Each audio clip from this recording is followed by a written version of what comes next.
আসসালামু আলাইকুম এভরিওয়ান, কি অবস্থা সবার, কেমন আছেন? আলহামদুলিল্লাহ, আল্লাহর রহমতে আমিও ভালো আছি।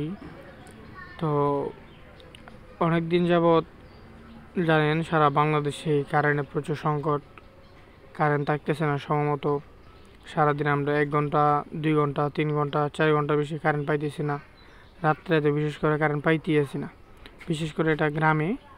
তো আজকে আপনাদেরকে এমন একটা সাজেশন দিব যেটা আপনারা কম টাকায় ভালো একটা সার্ভিস পাবেন। সৌরবিদ্যুতের প্যানেল। অনেকে বলতেছেন যে আইপিএস লাগাবেন, কিন্তু আইপিএসের তুলনায় সৌরবিদ্যুৎটা ভালো হবে। কেননা আপনার যদি বাসায় কারেন্ট না থাকে তাহলে তো আইপিএসটা চার্জ হবে না, আর আইপিএস যদি চার্জ না হয় তাহলে আপনি ভালো সার্ভিস পাবেন না। তো সেই ক্ষেত্রে আপনার দরকার ভালো চার্জ হওয়ার জন্য। তো প্যানেলটা হচ্ছে আপনার সকাল থেকে সন্ধ্যা পর্যন্ত যদি চার্জ হয় তাহলে হচ্ছে আপনার রাত্রে এবং দিনেও হালকা ভালোভাবে চালাতে পারবেন। আর যদি প্যানেলটা আপনার একটু বড় হয় তাহলে হচ্ছে আপনার ব্যাটারিটা দিনও আপনি চালালেও সমস্যা নেই, রাত্রেও চালাতে পারবেন। যেমন আমার ব্যাটারির তুলনায় আমার প্যানেলটা হচ্ছে ডাবল। আমার ব্যাটারি 30 এম্পিয়ার আর প্যানেলটা হচ্ছে আমার 65 ওয়াট। তাহলে এভারেজ আমার দুইটাই একটাতে তার একটা ডাবল। তো এই দুইটাই নেওয়ার কারণ হচ্ছে যে আমার দিনে যদি এটা ফাস্ট চার্জ হয় এবং যদি কোনো দিন একটু রৌদ্র কম থাকে কিংবা দিনের আবহাওয়া খারাপ থাকে তাহলে যেন আমরা সার্ভিসটা ভালোভাবে পাই, মানে সার্ভিসটা পাইতে যেন কোনো কমতি না হয়। তো এটা কীভাবে ফিট করতে হয় বা কীভাবে সেট আপ করতে হয় এটা আমি আপনাদেরকে দেখাচ্ছি।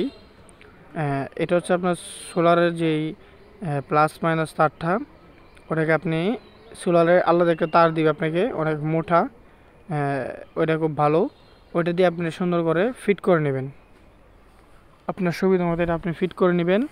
প্লাস মাইনাস তারটা একটু ভালোভাবে খেয়াল করে এবং শক্তপোক্ত করে এটা ফিটিং করবেন যেন লুজ কালেকশন কোনোভাবে না থাকে। তো এটা দেওয়া শেষ হয়ে গেলে আপনারা চলে যাবেন ডাইরেক্ট বোর্ডে যাওয়ার পরে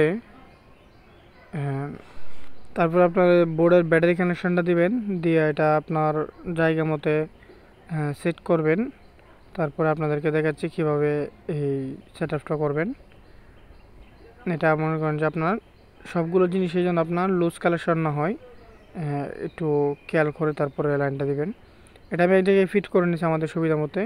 তো আপনি এই জায়গায় দেখেন ব্যাটারি ফ্যানেল দেওয়া আছে, ব্যাটারি এবং ফ্যানেল সুন্দর করে লেখা আছে। তো এটা আপনারা দেখলে কীভাবে প্লাস মাইনাস কোনটা কোন জায়গায় এটাও দেওয়া আছে, আপনি ভালো করে দেখবেন। ব্যাটারিটা আপনি প্রথম অবস্থায় নতুন আনার পরে চার্জ দেওয়ার সময় মুখাগুলো খুলে তারপরে দেখবেন ভিতরে ছোটো ছোটো ফুটি উঠতেছে, তখন বুঝতে পারবেন যে ঠিক আছে। 6টাতেই দেখবেন উঠতেছে কিনা, যদি 6টাতে কোনো একটাতে না উঠে তাহলে বুঝবেন যে একটা থেকে আটতে আছে। প্রথম দিন শুধু খুলে চার্জ দিলেই হবে, পরে থেকে খুলে চার্জ দিতে হবে না। আর এটা হচ্ছে আপনার ফুল চার্জ হলে এটা চলবে, এবং মিডিয়াম থাকলে ওইটা, লো থাকলে ওইটা। এটা যে চার্জ হচ্ছে ওটার ইন্ডিকেটার হলুদটা। তো এভাবে আপনারা সুন্দর করে এটা লাগায় নেবেন, কখনো যেন লুজ কালেকশন না হয়। আমি দেখা দিচ্ছি প্লাস মাইনাসটা। আর লোড দুইটা আপনারা চেষ্টা করবেন লোড 1 যেটা এটাতে ফ্যানের লাইন দিতে, আর ওটাতে দুটা লাইট দিয়ে দিবেন, তো ভালো হবে। আমার ব্যাটারিটা হচ্ছে আপনার 30 এম্পিয়ার আর ফ্যানেলটা হচ্ছে 65 ওয়াট। এটা আমি আমার সুবিধা মতে সালে ফিটিং করে নিই। তো সব মিলে আমার খরচ হয়েছিল 14,000 টাকা। লাইট এবং তার, ভালো মানের তার, একটা 16 ইঞ্চি একটা ফ্যান, সুপারস্টারে সব কিছু নিয়েছিলাম। সুপারস্টারগুলোই হচ্ছে সবচাইতে বেটার। আপনার হচ্ছে সোলারটা নেয় 61 টাকা ওয়াট, আর লোকালটা নেবে হচ্ছে আপনার 35 টাকা ওয়াট। তাহলে আপনি ভালো জিনিসটা নিলে ভালো সার্ভিস পাবেন। তো আপনারা ভালো জিনিস দেখে কিনবেন। সবাই ভালো থাকবেন, সুস্থ থাকবেন। আল্লাহ হাফিজ।